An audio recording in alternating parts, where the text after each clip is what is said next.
আসসালামু আলাইকুম ওয়া রাহমাতুল্লাহি ওয়া বারাকাতুহু। ইন্নাল হামদালিল্লাহ নাহমাদুহু ওয়া নুসাল্লি আলা রাসূলিহিল কারীম আম্মা বাদ। সম্মানিত দর্শক শ্রোতা, আজ আমরা রাসূল করিম সাল্লাল্লাহু আলাইহি ওয়াসাল্লামের দাওহিক গঠন সম্পর্কে তৃতীয় হাদিস আমরা আজকে আলোচনা করব। আমি প্রথমে হাদিসটা আপনাদেরকে পড়ে শোনাচ্ছি। শামাইলে তিরমিজির হাদিস। وبه قال حدثنا محمد بن بشار يعني العبدية قال حدثنا محمد بن جعفر قال حدثنا شعبة عن أبي إسحاق قال سمعت البراء بن عازب يقول كان رسول الله صلى الله عليه وسلم رجلا مربوعا بعيد ما بين المنكبين عظيم الجمة إلى شحمة الأذنيه اليسرى عليه حمرة حمراء ما رأيت شيئا قط أحسن منه. বারা ইবনে আজিম রাদিয়াল্লাহু তাআলা আনহু বলেন, রাসূল করিম সাল্লাল্লাহু আলাইহি ওয়াসাল্লাম মধ্যম আকৃতির ছিলেন।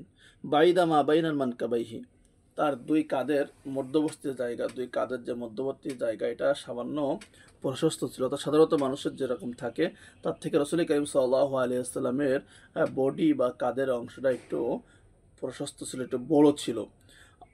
আজিমুল জুম্মাতি ইলা শাহমাতিল উযুনাইহিল ইসরা, তার ঘন চুলগুলো কানের লতি পর্যন্ত ছিল। অর্থাৎ রাসূল করিম সাল্লাল্লাহু আলাইহি ওয়াসাল্লামের বাবরি চুল ছিল কানের লতি পর্যন্ত। এখানে বলা হয়েছে কানের লতি পর্যন্ত, অন্য হাদিসের মধ্যে বলা হয়েছে যে কাঁধ পর্যন্ত। কোন হাদিসের মধ্যে আছে কাঁধ এবং কানের লতির মাঝ বরাবর ছিল। এখন এর ব্যাখ্যা হলো, এর অর্থ হলো যে চুল হলো বর্ধনশীল বস্তু, এটা বাড়ে। তো সাহাবায়ে কেরামের মধ্যে রাসূল করিম সাল্লাল্লাহু আলাইহি ওয়াসাল্লামকে যে যে অবস্থায় দেখেছেন সে অবস্থায় বর্ণনা করেছেন। যখন রাসূল করিম সাল্লাল্লাহু আলাইহি ওয়াসাল্লামের চুলটা সাইজ করা থাকতো, তিনি কেটে সাইজ করতেন, তখন কানের লতি পর্যন্ত থাকতো। আর যখন তিনি এটাকে রেখে দিতেন তখন বাড়তে বাড়তে লম্বা হইতে হইতে কাঁধ পর্যন্ত হইতো। এটা এই অবস্থা সাহাবায়ে কেরামের মধ্যে যে অবস্থা দেখেছেন সে অবস্থায় বর্ণনা করছেন।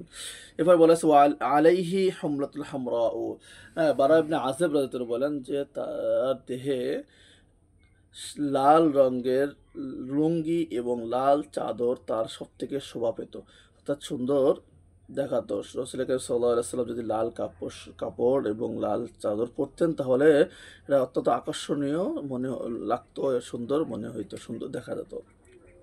এখন লাল কাপড় পরিধান করা এটা আসলে কতটুকু আমাদের জন্য বৈধ বা কতটুকু কি, এখান থেকে যেহেতু এই হাদিসের মধ্যে লাল কাপড়ের কথা এসেছে, এই জন্য শাফি মাযহাবে লাল কাপড় পরিধান করা বৈধ, কিন্তু হানাফি মাযহাবে পুরোপুরি লাল কাপড় পরিধান করা পুরুষের জন্য বৈধ নয়। তাহলে এখানে যে হাদিসের মধ্যে রাসূল করিম সাল্লাল্লাহু আলাইহি ওয়াসাল্লাম পড়ছেন, এটার দুটো ব্যাখ্যা।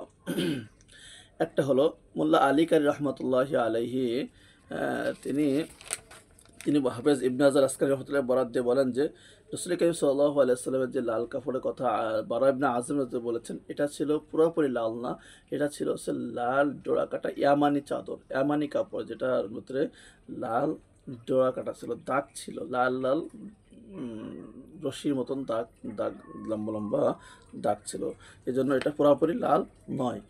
আরেকটা হলো যে এই যে বারা ইবনে আযিম রাদিয়াল্লাহু যে পোশাকের কথা বলেছেন, এটা হচ্ছে লাল কাপড় নিষিদ্ধ হওয়ার আগে, হ্যাঁ লাল কাপড় রাসূল করিম সাল্লাল্লাহু আলাইহি ওয়াসাল্লাম মানে লাল কাপড় পরতে নিষেধ করার আগের, হ্যাঁ এটা ছিল। এই জন্য যখন থেকে লাল পোশাক পরিধান করে নিষেধ করেছেন তারপর থেকে আর পরেন নি। অর্থাৎ অন্য এক হাদিসের মধ্যে রাসূল করিম সাল্লাল্লাহু আলাইহি ওয়াসাল্লাম লাল কাপড় পরতে এক সাহাবী লাল কাপড় পরে নবীজির কাছে এসেছেন, নবীজি তার সালামের উত্তর দেননি, অর্থাৎ তিনি লাল কাপড় পরতে অপছন্দ করেছেন। এই জন্য হানাফি মাযহাবে লাল কাপড় পরা জায়েজ নয়, শাফি মাযহাবে জায়েজ আছে পুরুষের জন্য।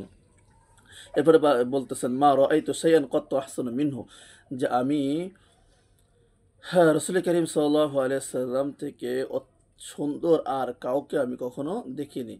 সুদর্শন রাসূল করিম সাল্লাল্লাহু আলাইহি ওয়াসাল্লাম থেকে সুদর্শন আর কখনো কাউকে আমি দেখিনি। রাসূল করিম সাল্লাল্লাহু আলাইহি ওয়াসাল্লাম অত্যন্ত সুন্দর মায়াবী চেহারার একজন মানুষ ছিলেন। তার চেহারার দিকে তাকাইলে সাহাবায়ে কেরাম বলেন যে শুধু তাকায় থাকতে মনে চায়। যত বেশি তাকানোর যত বেশি হয় তত তার চেহারার ভিতরে বেশি নূর দেখা যায়, বেশি মায়া, বেশি সুন্দর তত মনে হয়।